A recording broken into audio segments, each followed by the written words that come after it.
দেবাদিদেব মহাদেবের পুজো আরাধনা অবশ্যই করুন। এর ফলে আপনি সুনিশ্চিতভাবে অখণ্ড সৌভাগ্যের অধিকারী হবেন। হ্যাঁ বন্ধুরা, আপনারা একেবারে ঠিকই শুনেছেন। এছাড়াও আপনার মান সম্মান ও ধন সম্পত্তি অগাধ বৃদ্ধি পাবে। কিন্তু শুধু অর্থ আর মান সম্মান নিয়ে তো আর জীবন কাটানো যাবে না। চাই জীবনে সুখ আর শান্তি। তাই জীবনে সুখ শান্তি থেকে শুরু করে অর্থ ভাগ্য পর্যন্ত সমস্ত কিছুই পাবেন আপনি এই তিনটি ফল দিয়ে দেবাদিদেব মহাদেবের পুজো আরাধনা করলে। আর আজকে আমি আমার এই ভিডিওটির মাধ্যমে আপনাদের সঙ্গে সেই বিশেষ তিনটি ফলের কথা জানিয়ে দেব। যারা ভিডিওটি শেষ পর্যন্ত দেখবেন তারা সুনিশ্চিতভাবেই বুঝতে পারবে মহাশিবরাত্রির রাতে শিবের মাথায় জল ঢালার সময় আপনি যদি এই বিশেষ তিনটি ফল নিবেদন করেন তাহলে দেবাদিদেব মহাদেব আপনার ওপর অত্যন্তই সন্তুষ্ট হবেন। তাই এই প্রসঙ্গে বিস্তারিত জানার আগে আপনাদের বলে রাখি, আপনি যদি আমাদের এই চ্যানেলে নতুন হয়ে থাকেন তাহলে চ্যানেলটি অবশ্যই সাবস্ক্রাইব করুন এবং পাশে থাকা নোটিফিকেশন বেল আইকনটি ক্লিক করুন। কারণ আমি বিভিন্ন প্রকার তন্ত্র মন্ত্র বশীকরণ, টোটকা, বাস্তু টিপস, জ্যোতিষশাস্ত্র, পুজো আরাধনা এবং ব্ল্যাক ম্যাজিক করা নিয়ে নিত্য নতুন ভিডিও আপলোড করে থাকি, যা প্রয়োগ করার মাধ্যমে আপনার জীবনে থাকা সকল প্রকার সমস্যার সমাধান হয়ে যাবে। চলুন এইবার মূল আলোচনায় প্রবেশ করা যাক। তবে মূল আলোচনায় প্রবেশ করার আগে আপনারা যদি দেবাদিদেব মহাদেবের একনিষ্ঠ ভক্ত হয়ে থাকেন তাহলে ওম নমঃ শিবায় হর হর মহাদেব লিখে কমেন্ট অবশ্যই করবেন। বন্ধুরা, ভুলেও শিবলিঙ্গে অর্পণ করবেন না এই চারটি জিনিস, নতুবা সংসার জ্বলে পুড়ে একেবারে শেষ হয়ে যেতে পারে। বন্ধুরা, ভগবান শিব হলেন পরম যোগী। তার শরীরে কোনো দোষের দাগ নেই, সামান্য জিনিসেই তিনি সন্তুষ্ট। আবার একটি বেলপাতাতেও তথা ধুদ্র ফুলে তিনি তুষ্ট। বন্ধুরা, মহাশিবরাত্রিতে আমরা কম বেশি সবাই শিব ব্রত করে থাকি। তবে আপনারা কি জানেন শিব পুজোয় বিশেষভাবে নিষিদ্ধ উপাদানগুলি কি কি?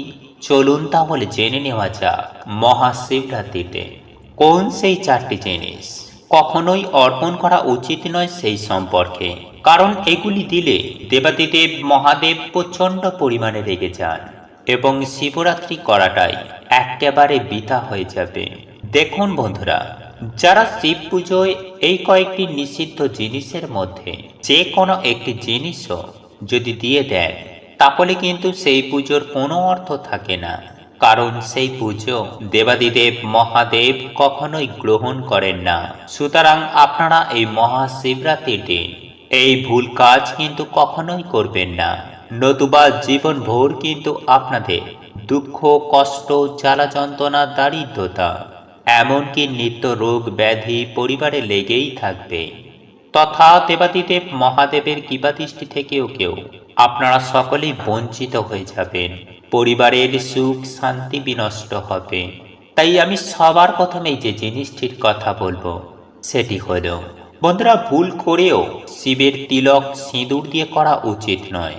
কারণ দেবাদিদেব মহাদেব হলেন পরম বৈরাগী সন্ন্যাসী। উনি বাস করেন শ্মশানে, শরীরে মাখেন ছাই ভস্য। কিন্তু হিন্দু শাস্ত্র মতে সিঁদুর হলো সৌভাগ্যের প্রতীক তথা বিবাহিত নারীর অলংকার। দেখুন বন্ধুরা, এ কথা সত্য যে তেল আর জল যেমন মেশে না, ঠিক তেমনি সৌভাগ্য ও বৈরাগ্যের কখনো মিল হয় না। এই দুটোর পথ কিন্তু একেবারে পৃথক। তাই শিব পূজায় সিঁদুরের ব্যবহার করা একেবারেই নিষিদ্ধ। এক্ষেত্রে আপনারা একটা কাজ করতে পারেন যে শিবের তিলক সব সময় চন্দন দিয়ে করা উচিত। তাই আপনিও ভুল করে কখনোই সিঁদুর লাগাবেন না। এতে দেবাদিদেব মহাদেব অত্যন্ত রুষ্ট হন এবং শাস্ত্রমতে এটিকে খুবই অশুভ বলে মনে করা হয়। বন্ধুরা, এরপর দ্বিতীয়ত যে জিনিসটির কথা বলবো তা হলো, বন্ধুরা, আপনারা একটা জিনিস জানেন হয়তো যে বিষ্ণু পুরাণ অনুযায়ী হলুদের সঙ্গে গভীর একটা সম্পর্ক রয়েছে। তাই শিবের আরাধনায় বা পূজার ক্ষেত্রে হলুদের ব্যবহার করা হয় না। একই সঙ্গে এই হলুদ স্ত্রীলোকের সৌন্দর্য বৃদ্ধির জন্য ব্যবহৃত করা হয়। বন্ধুরা, পুরাণ অনুসারে দেবাদিদেব মহাদেব হলেন পরম সন্ন্যাসী, তাই উনি স্ত্রীদের ব্যবহৃত জিনিস ব্যবহার করেন না। সুতরাং শিবরাত্রিতে শিবলিঙ্গতে হলুদের ব্যবহার ভুলেও আপনারা করবেন না, নতুবা নিজের ভাগ্যের দুর্ভাগ্যের কারণ আপনারা কিন্তু নিজেরাই হবেন। পরিবারে চরম ভয়ঙ্কর আর্থিক কষ্ট নেমে আসবে। সর্বোপরি এই ভুল যদি আপনারা করেন তাহলে কিন্তু দেবাদিদেব মহাদেবের কৃপাদৃষ্টি আপনাদের জীবনে থাকবে না। তৃতীয় জিনিসটি হল, বন্ধুরা, হিন্দু শাস্ত্র তথা শিব পুরাণ অনুযায়ী ভাঙা চাল শিব পুজোয় কিন্তু ব্যবহার করা হয় না, অর্থাৎ শিব পুজোয় নিষিদ্ধ জিনিস এটি।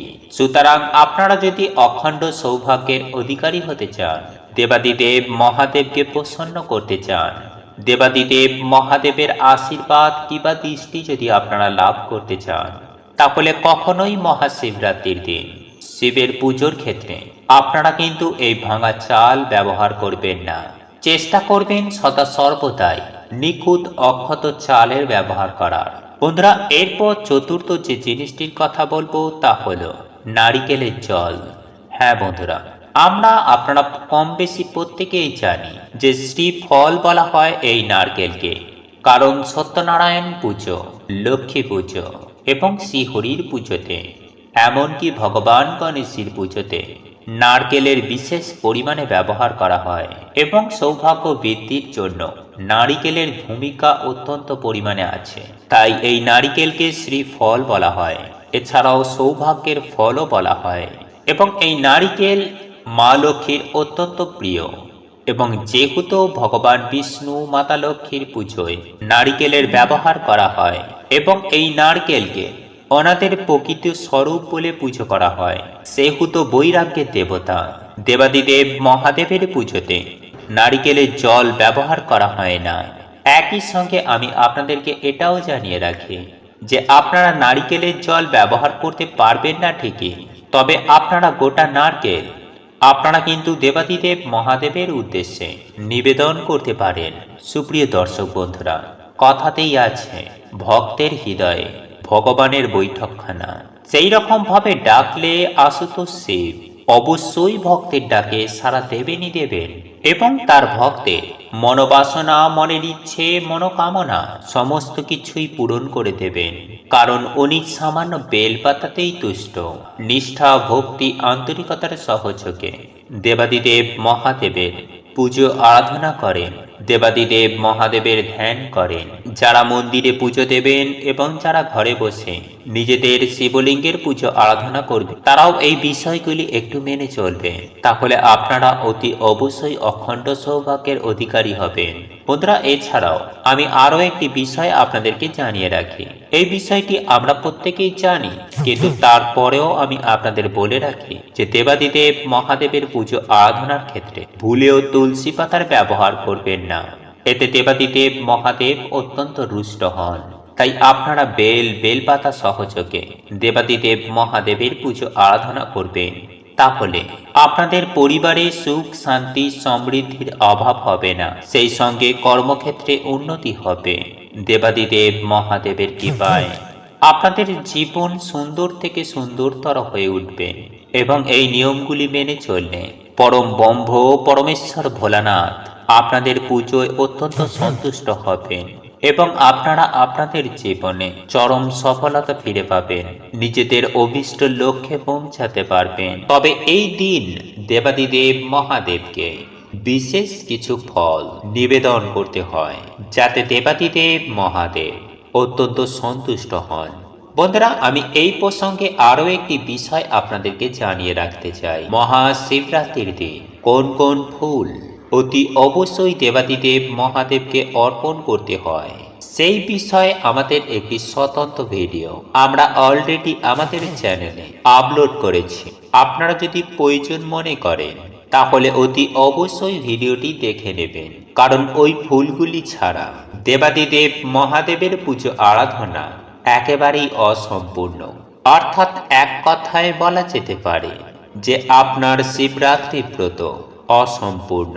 আর আজকে আমি আপনাদের সামনে এমন 3টি ফলের কথা বলবো, যে ফলগুলি আপনি দেবাদিদেব মহাদেবের উদ্দেশ্যে নিবেদন না করেন, তাহলে আপনার এই পবিত্র শিবরাত্রির ব্রত সঠিকভাবে পালন করা হবে না। তাই অতি অবশ্যই আপনি আর কিছু না ভেবে এই বিশেষ 3টি ফল অবশ্যই নিবেদন করার চেষ্টা করুন। আপনারা সুনিশ্চিতভাবে সুফল পাবেন। বন্ধুরা, আপনারা প্রত্যেকেই জানেন যে এই বিশেষ ফলগুলি দেবাদিদেব মহাদেবকে নিবেদন করে আপনাদের মনস্কামনা দেবাদিদেব মহাদেবের উদ্দেশ্যে জানান, তাহলে আপনাদের সেই মনস্কামনা, মনের ইচ্ছা অবিলম্বে খুব দ্রুত সেই মনস্কামনা সুনিশ্চিতভাবে পূরণ হবে। বন্ধুরা, আজ আমি আমার এই ভিডিওটির মাধ্যমে এই 3টি ফলের গুরুত্ব এবং মাহাত্ম্য অবশ্যই আপনাদের কাছে উল্লেখ করব, যেগুলি জেনে আপনিও এই 3টি ফল দেবাদিদেব মহাদেবের উদ্দেশ্যে নিবেদন করবেন। তাহলে আপনিও খুব সহজেই দেবাদিদেব মহাদেবের আশীর্বাদ ও কৃপা প্রাপ্ত করবেন। সুপ্রিয় দর্শক বন্ধুরা, আপনাকে সর্বপ্রথম যে ফলটি নিবেদন করতে হবে সেটি আপনারা প্রত্যেকেই জানি, সেটি হলো বেল ফল। বন্ধুরা, বেল শিবের অত্যন্ত প্রিয় একটি ফল, কারণ শাস্ত্রে বলা হয়েছে যে এই বেল গাছেই দেবাদিদেব মহাদেব অধিষ্ঠান করেন। তাই এই বেল অতি অবশ্যই দেবাদিদেব মহাদেবের উদ্দেশ্যে নিবেদন করবেন।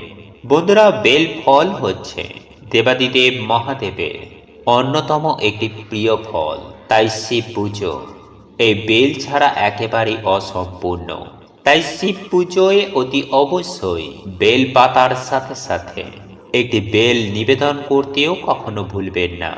এর ফলে আপনারাই দেবাদিদেব মহাদেবের আশীর্বাদ পাবেন। যাই হোক বন্ধুরা, এরপর দ্বিতীয় যে ফলটির কথা বলবো সেটি হলো কাঁটা ফল বা ধুঁতরা ফল। হ্যাঁ বন্ধুরা, আপনারা একেবারে ঠিকই শুনেছেন। আপনারা নিশ্চয়ই জানেন যে ধুঁতরা ফুল দেবাদিদেব মহাদেবের যেমন প্রিয়, ঠিক তেমনই ধুঁতরা ফলও দেবাদিদেব মহাদেবের অত্যন্ত প্রিয় এই ফল। তাই এই ধুঁতরা ফুলের সাথে এই ধুঁতরা ফল যদি দেবাদিদেব মহাদেবকে নিবেদন করে, তাহলে উনি অত্যন্তই সন্তুষ্ট হন। তাই ধুঁতরা ফুলের সঙ্গে সঙ্গে ধুঁতরা ফল দেবাদিদেব মহাদেবের উদ্দেশ্যে নিবেদন করতে একদমই ভুলবেন না। বন্ধুরা, শাস্ত্র মতানুসারে ধুঁতরা ফুল ও ফল ছাড়া দেবাদিদেব মহাদেবের পুজো আরাধনা করা যায় না। তাই আপনারা যদি দেবাদিদেব মহাদেবের এই পবিত্র মহাশিবরাত্রি ব্রত সঠিকভাবে সঠিক নিয়মে পালন করতে চান, তাহলে অতি অবশ্যই বেল পাতার সাথে সাথে বেল ফল এবং ধুঁতরা ফুলের সঙ্গে ধুঁতরা ফল অতি অবশ্যই দেবাদিদেব মহাদেবকে নিবেদন করুন, যার ফলে আপনারা সুনিশ্চিতভাবে দেবাদিদেব মহাদেব ও মাতা পার্বতীর আশীর্বাদ ও কৃপা পাবেন। আপনাদের সকল মনোবাসনা, মনের ইচ্ছা পূরণ হবে। বন্ধুরা, এরপর তৃতীয় যে ফলটির কথা বলবো তা হল ডাল সমেত একটি কাঁচা আম। হ্যাঁ বন্ধুরা, আপনারা একেবারে ঠিকই শুনছেন। ডাল সমেত কাঁচা আম যদি আপনারা জোগাড় করতে পারেন, তাহলে অবশ্যই দেবাদিদেব মহাদেবকে সেটি নিবেদন করুন। সুপ্রিয় দর্শক বন্ধুরা,